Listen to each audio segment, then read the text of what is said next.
Shalom Israel. I like to say all praise and glory be to Yahweh Ba'ashim Yahweh Shai. Double honors to the elders of GMS. Shalom to the elect men out there pushing in true sincerity. And today's lesson I'm going to get into is be thine own judge. Alright, and the first scripture I got here is 1 Corinthians chapter 11 verse 31. For if we would judge ourselves, we should not be judged. Right, so that's self-explanatory. You know what I mean? If we would judge ourselves, we should not be judged. So what is judging yourself? Ultimately, what that deal with? That's dealing with trimming your lamp.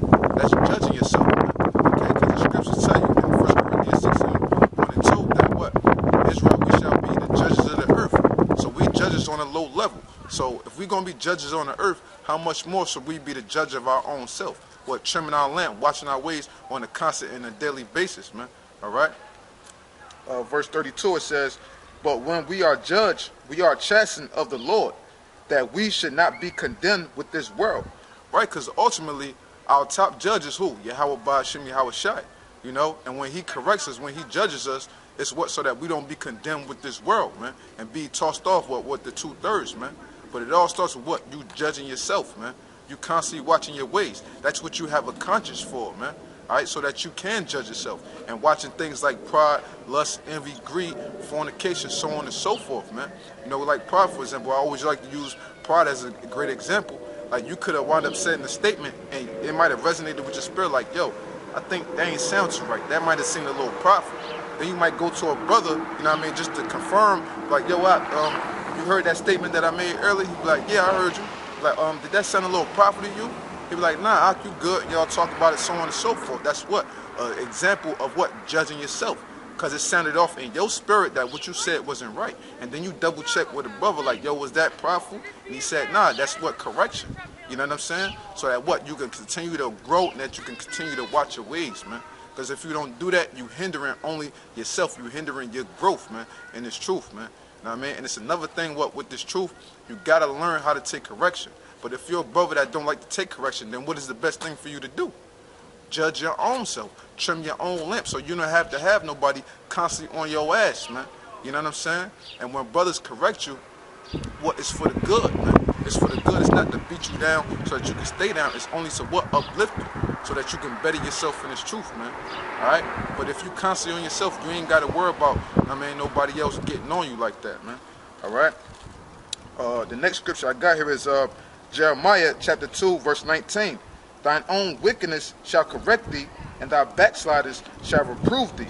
Right, so like I said, what? Your own ways should correct you. Or if you spoke to a brother in a certain manner, and you felt that was wrong, that should speak to you.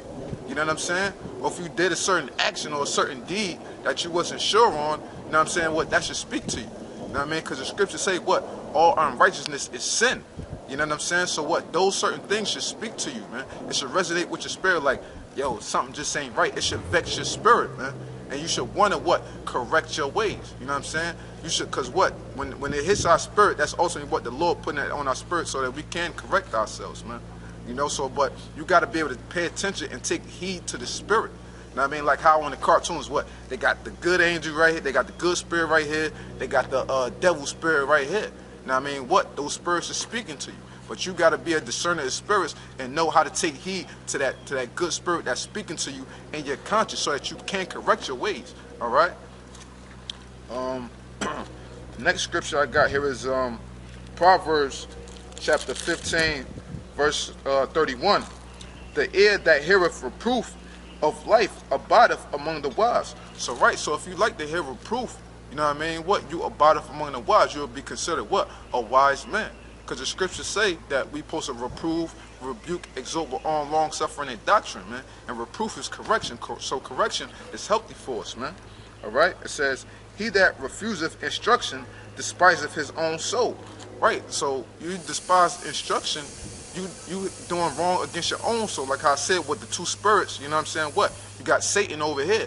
You know what I mean? So Satan is going to put that in your head. What? For you to despise your own soul, for you not to want to correct yourself in the ways that you're going off or ways that you might need to better yourself in, all right?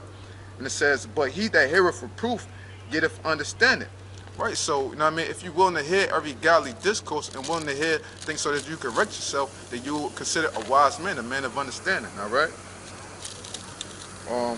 Next scripture I got here is Proverbs chapter 15, verse 10.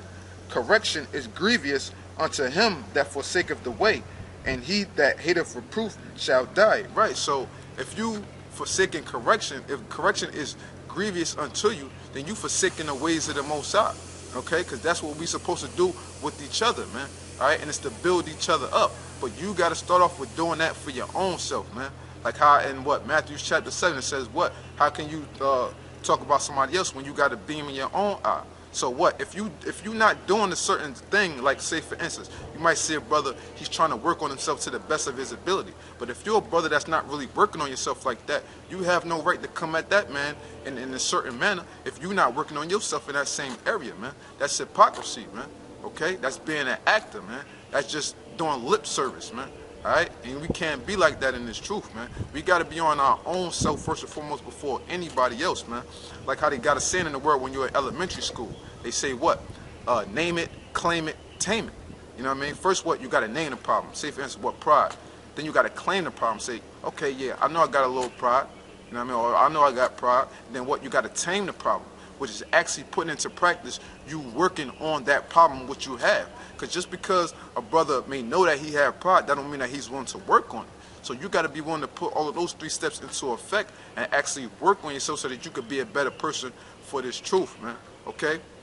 Or like for instance, if you come to a brother and you trying to correct them, you know what I mean, whether it's face to face or if it's straight through the spirit, you know what I mean, and you know, and you trying to correct them or whatever the case may be, if he don't want to hear you out, if the correction is grievous to him, then you've done your job. You know what I mean? You fall back and you leave that up to the Lord. And then let the Lord deal with that man. Let the Lord judge that man. But as long as you've done your part, you know what I mean, you got a clear conscience, man. Okay? But you know, with that, brothers, I mean, constantly work on trimming your lamps, you know what I'm saying? Be your own judge, be on your own ass 24/7. Watch out for your ways, man. Because if you don't do that, then you're ultimately looking for the destruction of the Lord, man. Alright, so with that, I'd like to say, all praise and glory be to Yahweh Bashim Yahushai. Double honors to the elders of GMS. Shalom to the Lekman out there pushing true sincerity. Shalom, death to America.